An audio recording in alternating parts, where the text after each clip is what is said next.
guys, welcome back to the OMGF Chef Cooking Show. My name is Anna and I am here to show you how to make 24-hour yogurt. I love 24-hour yogurt. I learned this through the SCD Diet, which means the specific carbohydrate diet. And with fermenting a 24-hour yogurt, you're getting all the lactose out, so it's a lot easier to digest. So like me, if you're lactose intolerant, this is a great thing to start making on the daily for yourselves, not the daily, but the weekly, let's say. So what you need to get started is we have to sanitize. Sanitize because we don't want any bacteria to be in there to pretty much infiltrate your yogurt. So what we're gonna do is we're gonna check to make sure the sealant ring is on correctly, because we are going to be steaming this first, and it's rung around, it's on perfectly, great. So from there, we're gonna put a cup and a half of water in. We're gonna put the steam basket in, and we're gonna put 2 spoons. I like to have backup just in case. And when we're finished, we're gonna put it back on here because this is super clean, or you can use a paper towel, whatever feels good to you. And we're just gonna we're gonna make sure it's on seal. We're gonna hit steam, and it's gonna go for 2 minutes. And then from there, we will take them out. When this is finished with the steam, we're gonna do a quick release, and we're gonna move it like so. And from there, once it releases, we're gonna take it off, and then we're gonna take the spoons out. Either you can grab it with your clean towel, or you can wait till it cools down a little bit and take it out that way. Then we're gonna take out the steam basket, and we're gonna empty out the water, and then we're gonna begin making 24-hour yogurt.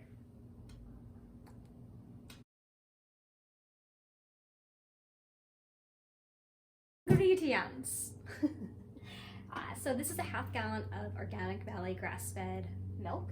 I have had great experiences with it, so I want to stick to this. You can also try to use goat's milk. You can use another kind of brand if you prefer that, but this is what I'm going to be using today. But there is no box that fits one milk.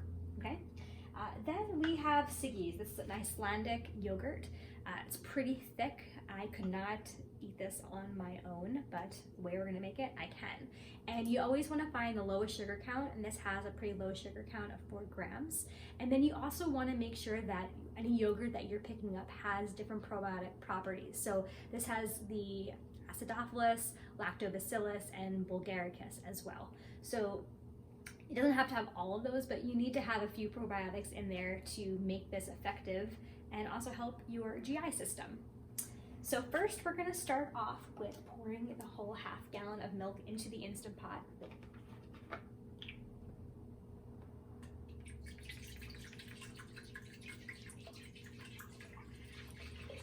And honestly, once you do this once, you're gonna be amazed at how easy it is and how you're probably never gonna wanna buy yogurt again. So from here, we're gonna put the top on, like so, arrows.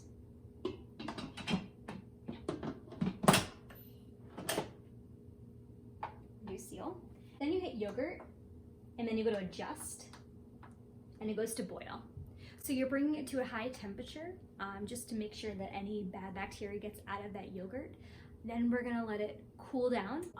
It finishes the boil, and it will let you know then. And you can do a quick release or a natural release, but you're gonna have to let it sit for about an hour or so till it cools down to about 107. And the reason for that is we can't add the starter, aka the yogurt, until it reaches that temperature, because it will kill off the good bacteria, just like it would for yeast if you're making bread. And the way you can test it is to use a thermometer. Make sure that this is super clean when you're putting it in. And once that hour hits, we're gonna have a layer, pretty much like a little coating on top, and we're gonna take that off with one of the spoons and discard that. Then we'll add the starter, and we'll let it sit for about 24 hours of incubation, and I'll show you how to do that. Once it finishes with its boil, it will say yogurt, and now we're just gonna let it sit. We can take the top off just so it can cool off quicker. It's a little sealed there. You want to try not to get that many water droplets into it.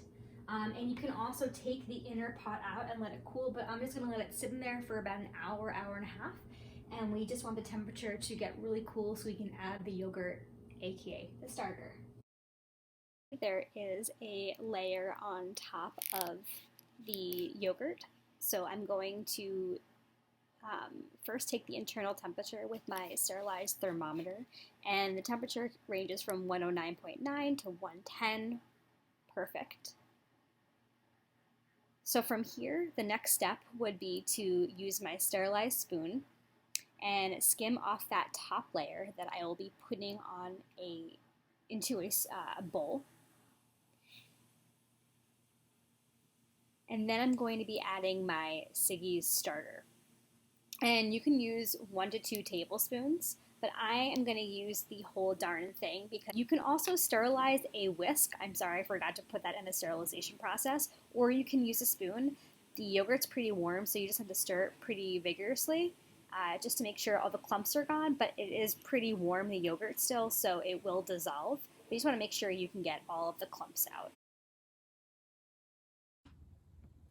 Okay, so I put the top back on, I put it on venting. You can also keep the top off if you'd like. Then you're gonna press yogurt and it's gonna say boil, so you're gonna do adjust, and mine's already on 24 hours. So you're just gonna let it sit for 24 hours, and then my little secret that I do is after the 24 hours is done, I keep it, I turn it off and keep it incubated for another overnight. So it gets extra thick and creamy. So if you want, after 24 hours, you can start putting it away in your mason jars or your different sealed containers. But I actually put it on for another 7 hours or so. And then from there, it will start the countdown. So you can kind of watch it as it goes. And it's as easy as that. At this point, I'm going to take the top off as gently as possible so water droplets do not get within the yogurt.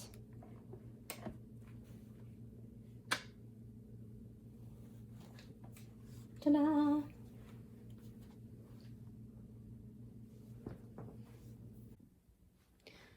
So I took the inner pot out so it's easier to transfer, and you can just move it and see how thick that is. So I have sterilized pretty much everything. I've sterilized my spoon that I'm going to be using. That's on a paper towel. I sterilized a spatula, and I've also sterilized all of my mason jars. And so what I used to sterilize was, it's called Starsan. It's food grade. And I actually put it into a spray bottle, and then from there I spray everything down. And I let it sit and dry off, and it's all sanitized and ready to go. There's no bacteria. Another option to use is isopropyl.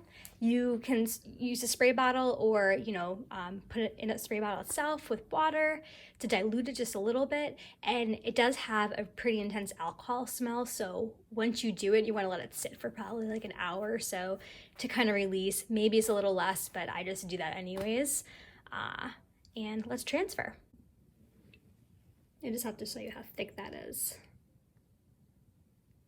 Yes. And there you have it, 2 jars filled to the brim of 24-hour yogurt.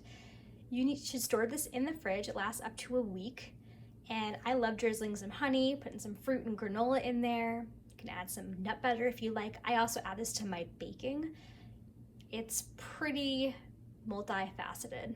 I love it, and I hope you do too. Well, I hope you enjoyed that 24-hour yogurt video. If you have any other questions about this recipe, please put it down below and I'll answer anything you need. Otherwise, what else do you guys want me to make? I'm here for you. Thank you guys, and this is the OMGF Chef signing out. Bye.